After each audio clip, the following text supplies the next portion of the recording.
বন্ধুরা, সকাল তখন প্রায় ৮টা। শহরের বাতাসে সেই বিশেষ সময়ের সতেজতা ছিল, যখন আলো এখনো পুরোপুরি ছড়িয়ে পড়েনি আর মানুষ নিজের নিজের দিনলিপি শুরু করতে ব্যস্ত থাকে। এই ব্যস্ততার মাঝেই আইপিএস অফিসার অদিতি রাঠোর নিজের সরকারি জিপে বসেছিলেন। তিনি কোনো এক গুরুত্বপূর্ণ কাজে বের হয়েছিলেন। কোন কাজ কী কারণে তা শুধু তিনি এবং তার সচিব জানতেন, কিন্তু এটা পরিষ্কার ছিল যে তার মুখই সব বলে দিচ্ছিল। আজকের দিনটা শুধু একটা দিন ছিল না, কোনো এক বড় মানসিক চাপের শুরু ছিল। জিপটি রাস্তায় স্থির গতিতে এগিয়ে চলছিল। ড্রাইভার চুপচাপ ছিল। অদিতি নিজের চিন্তায় মগ্ন ছিলেন, এবং শহরের সকাল তার উর্দির কঠোরতার সাথে এক অদ্ভুত কোমলতার সংঘর্ষ ঘটাচ্ছিল।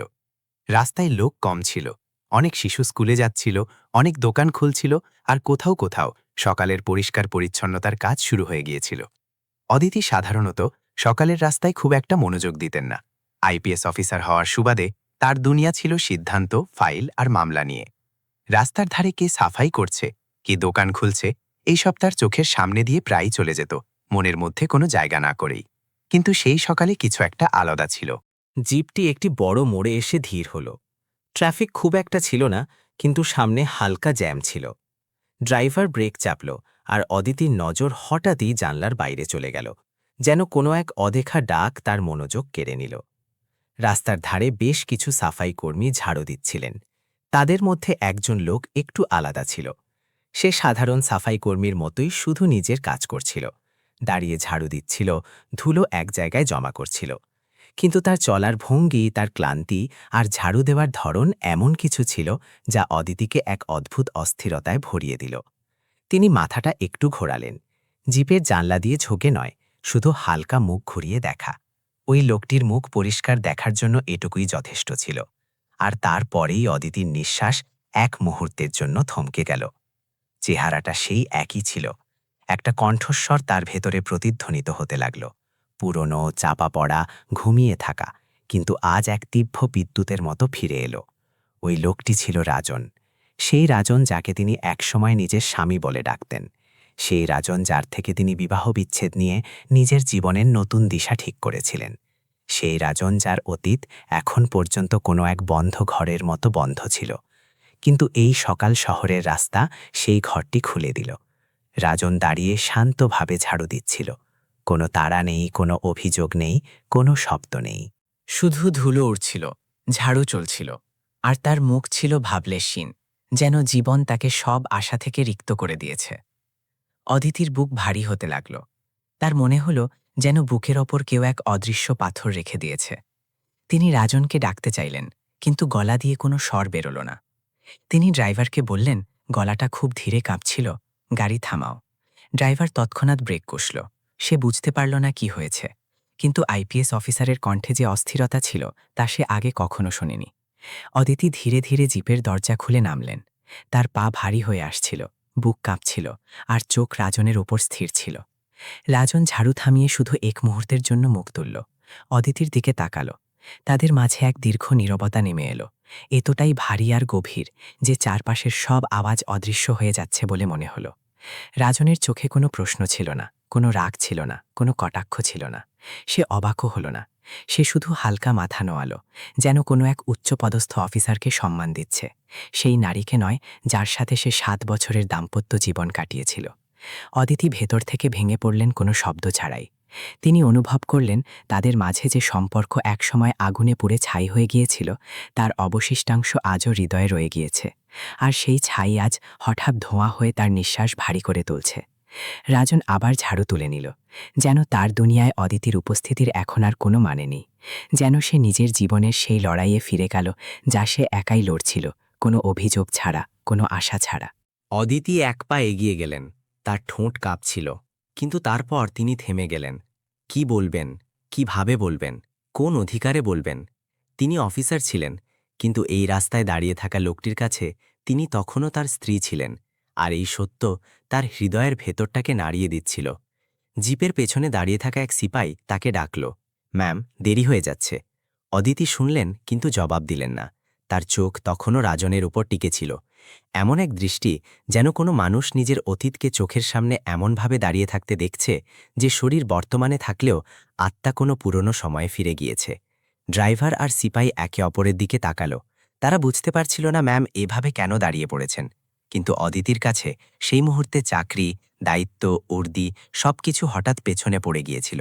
তার সামনে দাঁড়িয়ে থাকা লোকটি শুধু একজন সাফাই কর্মী ছিল না, সে ছিল তার ফেলে আসা জীবন, এক ভাঙা সম্পর্কের মৌন প্রশ্ন, এমন এক সত্য যা তিনি কোনোদিন স্বীকার করেননি। রাজন আবার ঝাড়ু চালানো শুরু করল, যেন সে এটা বোঝাতে চাইল যে তার দুনিয়ায় এখন আর কোনো পরিচয়ের প্রয়োজন নেই। সে যেসব আশাকে কোনোদিন নিজের জীবনের দেওয়ালে টাঙিয়ে রেখেছিল সেগুলো অনেক আগেই ধুলোয় মিশে গিয়েছিল। অদিতি ওখানেই দাঁড়িয়ে রইলেন, নড়াচড়া না করে, পলক না ফেলে, যেন তার পায়ের নিচের মাটির দখল আরও শক্ত হয়ে গিয়েছে। তিনি নিজের ভেতরে ওঠা শত শত কণ্ঠস্বরকে দমানোর চেষ্টা করলেন। কি বলবো, কিভাবে বলবো, কেন বলবো, কিন্তু কোনো প্রশ্নই সম্পূর্ণ হল না। প্রতিটি বাক্য গলায় এসে ভেঙে যাচ্ছিল। এরই মধ্যে রাস্তায় ব্যস্ততা বাড়তে লাগল। লোকজনের যাতায়াত বাড়ল, ট্রাফিক সিগন্যাল বদলালো, কেউ হর্ন বাজালো। কিন্তু অদিতির কাছে সময় ওখানেই থমকে গিয়েছিল, যেখানে রাজন নিজের ঝাড়ু আভার বাতাসে ঘুরিয়ে রাস্তা পরিষ্কার করতে শুরু করল। এক সিপাই আবার এগিয়ে এলো। ম্যাম, আমাদের বেরোতে হবে, মিটিং। সে মিটিং শব্দটি পুরোপুরি বলতেও পারল না যে অদিতি হাত তুলে তাকে চুপ করিয়ে দিলেন। তার আঙুলে কম্পন ছিল। সিপাই তৎক্ষণাৎ পিছিয়ে গেল। অদিতি গভীর নিঃশ্বাস নিলেন, যেন নিজেকে সামলানোর চেষ্টা করছেন। তিনি চাইছিলেন রাজন একবার তার দিকে তাকাক, একবার চিনে নিক, একবার কিছু বলুক, কিছু অনুভব করাক। কিন্তু সম্ভবত রাজনের ভেতরে সেই জায়গাটি এখন শেষ হয়ে গিয়েছিল। কিছুক্ষণ পর অদিতি ধীর পায়ে জিপের দিকে ফিরলেন। ড্রাইভার ইঞ্জিন স্টার্ট করল, কিন্তু অদিতির নজর তখনও পেছনে ছিল, যেখানে রাজন সেই একই ক্লান্তি, সেই একই নিস্তব্ধতা আর সেই একই স্বাভাবিকতার সাথে ঝাড়ু দিচ্ছিল, যেন এই দুনিয়ায় তার কোনো অতীতই ছিল না। জিপ এগিয়ে চলল, কিন্তু অদিতির মন পেছনেই আটকে রইল। তিনি জানলা দিয়ে বাইরে তাকিয়ে রইলেন, কিন্তু তার চোখে শহর নয়, শুধু একজন লোকের মুখ ভাসছিল, মাটি মাখা মুখ, কিন্তু এক অদ্ভুত গরিমা নিয়ে জ্বলজ্বল করছিল। কিছু দূরে যাওয়ার পর ড্রাইভার নিচু স্বরে জিজ্ঞেস করল, ম্যাম, সব ঠিক আছে তো? অদিতি জবাব দিলেন না, তিনি শুধু চোখ বন্ধ করে নিলেন। তার ভেতরে এক ঝড় উঠে গিয়েছিল, প্রশ্নের এক ঘূর্ণি, যা সম্ভবত বহু বছর ধরে চাপা পড়েছিল, আর এখন প্রথমবার ফেটে বেরোনোর চেষ্টা করছিল। তিনি মনে করতে লাগলেন রাজনের শান্ত স্বভাব, তার সাদাসিধে জীবন, তার ছোট ছোট আনন্দ আর সেই সংগ্রাম যা অদিতি সম্ভবত কোনোদিন বোঝেনি। তাদের বিবাহ বিচ্ছেদ, আদালতে সেই শেষ শুনানি, রাজনের নীরবতা আর তার নিজের কঠোর সিদ্ধান্ত, সবকিছু একসাথে চোখের সামনে ভেসে উঠতে লাগল। জিপ এখন শহরের ভিড় এলাকায় পৌঁছে গিয়েছিল। মানুষ দৌড়াদৌড়ি করছিল, দোকান খুলছিল। দৈনন্দিন জীবনে কোনো বদল ছিল না, কিন্তু অদিতির দুনিয়া বদলে গিয়েছিল। তিনি হঠাৎ বললেন, ড্রাইভার, গাড়ি ফেরাও। ড্রাইভার অবাক হয়ে গেল। ম্যাম, ফিরে যাব? হ্যাঁ, যেখানে এখন আমরা ছিলাম, ঠিক সেই জায়গায়। ড্রাইভার তৎক্ষণাৎ ইউটার্ন নিল। সিপাই পেছন ঘুরে তাকে দেখছিল। সে বুঝতে পারছিল না ম্যাম এমন কেন করছেন। অদিতির নিঃশ্বাস দ্রুত হচ্ছিল, বুক কাঁপছিল। তিনি নিজেও জানতেন না ফিরে গিয়ে কি বলবেন, কিন্তু কিছু একটা ছিল, কোনো এক না বলা কষ্ট, কোনো এক না মেটা প্রশ্ন, কোনো এক ভাঙা সম্পর্কের অসম্পূর্ণ অধ্যায় যা তাকে টেনে নিয়ে যাচ্ছিল। জিপ কাছে পৌঁছাল। অদিতির চোখ সেই জায়গাটি খুঁজতে লাগল যেখানে রাজন দাঁড়িয়েছিল, কিন্তু জিপ থামতেই দেখা গেল রাজন সেখানে নেই। শুধু ঝাড়ু রাখার জায়গায় হালকা ধুলো উঠছিল, আর ফুটপাথে সদ্য পরিষ্কার করার চিহ্ন দেখা যাচ্ছিল, যেন সে ওখানে ছিলই না, যেন সে এক ছায়ার মতো এলো আর সেই নিস্তব্ধতার মাঝেই কোথাও হারিয়ে গেল। অদিতির হৃৎস্পন্দন কিছুক্ষণের জন্য থেমে গেল। তিনি চারদিকে তাকালেন। ভিড়, দোকানপাট, রাস্তায় রাজনকে কোথাও দেখা গেল না। তার ঠোঁট থেকে নিচু স্বরে, প্রায় ভাঙা গলায় বেরোল, রাজন। কিন্তু উত্তর শুধু বাতাস বয়ে নিয়ে গেল। অদিতি ওখানেই দাঁড়িয়ে রইলেন, নিজের উর্দির কঠোরতার মাঝে নিজের অতীতের সবচেয়ে নরম চোট নিয়ে। কিছুক্ষণ তিনি শুধু বাতাসকে দেখতে থাকলেন, যা সেই দিকেই বইছিল যেদিকে রাজন চলে গিয়েছিল। কিন্তু বাতাসও কোনো চিহ্ন ছাড়ে না, আর রাজনের জীবনও এখন এমনই এক রাস্তায় পরিণত হয়েছিল যেখানে তার কোনো ঠিকানা, পরিচয় বা প্রতীক্ষা অবশিষ্ট ছিল না। সিপাই ধীরে ধীরে বলল, ম্যাম, চলুন। কিন্তু অদিতির মনে হল সেই শব্দগুলো যেন অনেক দূর থেকে আসছে, যেন তিনি অন্য কোনো দুনিয়ায় দাঁড়িয়ে আছেন, যেখানে মানুষের আওয়াজ, গাড়ির শব্দ, দোকানের কথা সব ঝাপসা হয়ে গিয়েছিল। অদিতি নিজেকে সামলানোর চেষ্টা করলেন, গভীর নিঃশ্বাস নিলেন, কিন্তু সেই নিঃশ্বাস ভেতরে গিয়ে এক ভাঙা শিখার মতো থরথর করে কেঁপে উঠল। তিনি জিপের দিকে পা বাড়ালেন, কিন্তু মন তখনও ওখানেই আটকে ছিল যেখানে রাজন দাঁড়িয়ে ঝাড়ু দিচ্ছিল। জিপে বসার সময় তার হাত একটু কাঁপছিল। ড্রাইভার ধীরে গাড়ি এগিয়ে নিল, কিন্তু অদিতির নজর এবার আর বাইরে ছিল না। তিনি নিজের ভেতরে ডুব দিয়েছিলেন। এখন পর্যন্ত তিনি শুধু দেখেছিলেন, এখন অনুভব করা শুরু হলো। তিনি নিজের আঙুলগুলো শক্ত করে ধরে নিলেন। অতীতের এক একটি স্তর খুলতে লাগল। রাজনের শান্ত মুখ, তার সহজ হাসি, ঘরের সেই কোণা যেখানে সে চুপচাপ বই পড়ত, সেই স্টিলের গ্লাস যাতে সে প্রতিদিন সকালে চা খেত, আর তাদের ঝগড়া, তাদের উচ্চাকাঙ্ক্ষা, তাদের স্বপ্ন, তাদের সিদ্ধান্ত। আর তারপর সেই শেষ দিন যখন তিনি পেছনে ফিরে না তাকিয়ে রাজনকে ছেড়ে চলে গিয়েছিলেন। তার মনে হলো সবকিছু এক মুহূর্তের জন্য সামনে দাঁড়িয়ে আছে, তার ভুল, তার অহংকার, তার সিদ্ধান্ত আর তার ফলাফল।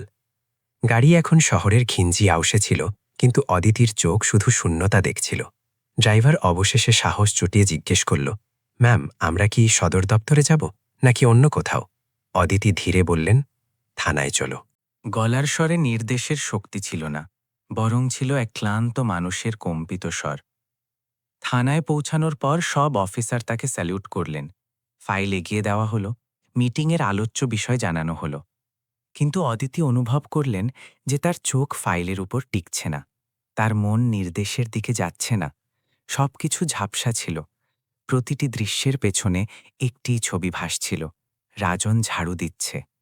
একজন সিনিয়র অফিসার বললেন, ম্যাম, এই নথিগুলো। অদিতি মাঝপথেই বলে উঠলেন, কিছু সময়ের জন্য মিটিং আপনারা শুরু করুন, আমি একটু পরে আসছি। তিনি টেবিল থেকে উঠে কেবিনের দরজা বন্ধ করলেন এবং একা চেয়ারে বসে পড়লেন। ঘরে নিস্তব্ধতা ছিল, কিন্তু তার ভেতরে ছিল ঝল। তিনি অনুভব করলেন যে তিনি নিজের জীবনের সবচেয়ে গুরুত্বপূর্ণ মোড়ে দাঁড়িয়ে আছেন। রাজন তার দায়িত্ব ছিল না, কিন্তু সে কি তার ভুলও ছিল না? তিনি মোবাইল তুললেন। রাজনের নম্বর অনেক আগেই ডিলিট করে দিয়েছিলেন। এক হালকা হাসি এলো, দুঃখ ভরা, ক্লান্ত, ভাঙা হাসি। যদি নম্বরই না থাকে, তবে জীবনে সে কোথায় বাঁচবে? তিনি নিজেকে জিজ্ঞেস করলেন। তিনি থানার রেকর্ড বিভাগকে ডেকে শুধু এটুকুই জানতে চাইলেন, আজ সকালে এই জোনে যে সাফাই কর্মীর ইউনিট ডিউটিতে ছিল তাদের নামের তালিকা চাই। কর্মচারী অবাক হয়ে বলল, ম্যাম, সাফাই কর্মীদের তালিকা এখনই? অদিতি চোখ তুললেন। তার চোখে আদেশ কম, বেদনা বেশি ছিল। হ্যাঁ, এখনই। প্রায় 15 মিনিট পর একটি ফাইল তার সামনে রাখা হলো, কিন্তু রাজনের নাম তাতে ছিল না। তিনি দ্বিতীয় তালিকা আনালেন, তারপর তৃতীয়, তারপর চতুর্থ। প্রতিটি তালিকা খুলে পাতা উল্টায়, কিন্তু রাজন কোথাও ছিল না। যেন সকালের সেই দৃশ্য সত্য নয়, একটা স্বপ্ন, এক ঝলক যা তার চোখে দেখিয়ে জীবন আবার কেড়ে নিয়েছে। অদিতির নিঃশ্বাস দ্রুত হয়ে গেল। এটা কিভাবে হতে পারে? তিনি ফাইলগুলো উল্টাতে লাগলেন, পাতাগুলো কাঁপছিল। তারপর হঠাৎ তালিকার এক কোণে একটি নাম চোখে পড়ল, রাজন প্রসাদ, অস্থায়ী সাফাই কর্মী, ডেলি লেবার। অদিতির বুক ধক করে উঠল। তিনি তৎক্ষণাৎ জিজ্ঞেস করলেন, এর ঠিকানা কোথায়? কর্মচারী বলল, ম্যাম, অস্থায়ী কর্মীদের কোনো স্থায়ী ঠিকানা ফাইলে থাকে না। এরা প্রয়োজন অনুযায়ী আসে। আজ এসেছে, কাল হয়তো অন্য কেউ আসবে। অদিতি চেয়ারে হেলান দিয়ে বসলেন। তার ভেতরে এক অদ্ভুত শূন্য জায়গা তৈরি হল, যেন কেউ তার জীবনের সবচেয়ে গুরুত্বপূর্ণ অংশটি কেড়ে নিয়ে ভিড়ের মধ্যে কোথাও ছুঁড়ে ফেলেছে। ঠিক সেই সময় দরজায় টোকা পড়ল। সিপাই দাঁড়িয়েছিল। ম্যাম, বাইরে একজন বৃদ্ধা মহিলা এসেছেন, বলছেন আপনার সাথে একটা জরুরি কথা আছে। অদিতি ক্লান্ত স্বরে বললেন, কে তিনি? সিপাই বলল, সম্ভবত কোনো এক সাফাই কর্মীর মা, নাম বললেন সুনিতা দেবী। অদিতির হাত টেবিলের ওপর স্থির হয়ে গেল, হৃৎস্পন্দন থমকে গেল, কারণ সুনিতা দেবী রাজনের মায়ের নাম ছিল। কয়েক মুহূর্তের জন্য তিনি অনুভব করলেন যেন ঘরের বাতাস জমে গিয়েছে, যেন পায়ের নিচের মেঝে সরে গিয়েছে। তিনি ধীরে ধীরে চেয়ার থেকে উঠলেন। প্রতিটি পা মনে হচ্ছিল যেন তিনি নিজের অতীতের দিকে ফিরে যাচ্ছেন, সেই দরজার দিকে যা তিনি নিজেই বন্ধ করেছিলেন আর যাকে আজ জীবন খুলতে বাধ্য করেছে। তিনি দরজা খুললেন। বাইরে এক কৃশদেহী, ক্লান্ত, বয়সের ভারে নুব্জ এক মহিলা দাঁড়িয়েছিলেন। শাড়ির আঁচল হাতে মোচড়াচ্ছিলেন, পায়ে ছেঁড়া চটি, আর মুখটা এমন যেন বেদনা অনেক দিন ধরে সেখানে ঘর বেঁধে নিয়েছে। অদিতি ধীর স্বরে বললেন, আপনি সুনিতা দেবী? মহিলা মাথা নিচু করলেন। হ্যাঁ মা, আমি সুনিতা, রাজনের মা। সেই নামের উচ্চারণ অপুদিকের ভেতরে কোনো এক গভীর ক্ষতকে ছুঁয়ে গেল। তিনি তাকে অফিসের ভেতরে ডাকলেন। আপনি বসুন, কি ব্যাপার? মহিলা বসলেন, কিন্তু তার চোখে এক ভয় ছিল, এক বোঝা যা সম্ভবত বছরের পর বছর ধরে তিনি বয়ে বেড়াচ্ছেন। মা, সুনিতা দেবীর কণ্ঠ কাঁপছিল, আজ সকালে তুমি হয়তো রাজনকে দেখেছ ঝাড়ু দিতে। অদিতির গলায় কিছু একটা আটকে গেল। তিনি শুধু মাথা নাড়লেন। হ্যাঁ। ও বাড়ি কেন গেল না? অদিতির প্রশ্নটি স্বতঃস্ফূর্তভাবে বেরিয়ে এতটাই স্বাভাবিক যেন তার অধিকার এখনও বাকি আছে। সুনিতা দেবী এক দীর্ঘ নিঃশ্বাস নিলেন। মা, এখন ওর কাছে ঘরই বা কোথায়? অদিতির চোখ বড় বড় হয়ে গেল। মানে? সুনিতা দেবী কাঁপানো হাতে আঁচল ঠিক করলেন। বিবাহ বিচ্ছেদের পর রাজন খুব ভেঙে পড়েছিল, কাজকর্ম সব লাটে উঠল, মাথায় ঠিকমতো বুদ্ধি কাজ করছিল না, আর দারিদ্র্য যা অবশিষ্ট ছিল তাও কেড়ে নিল।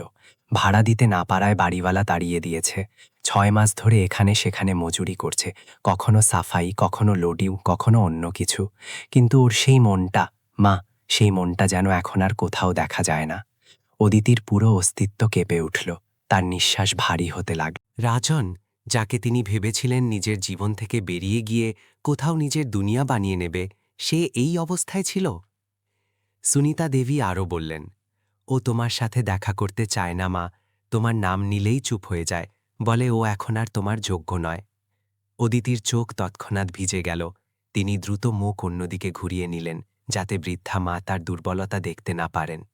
এরপর সুনিতা দেবী এমন এক কথা বললেন যা অদিতির ভেতরের দেওয়াল পুরোপুরি ভেঙে দিল। মা, রাজন খুব অসুস্থ, বুকে ব্যথা থাকে।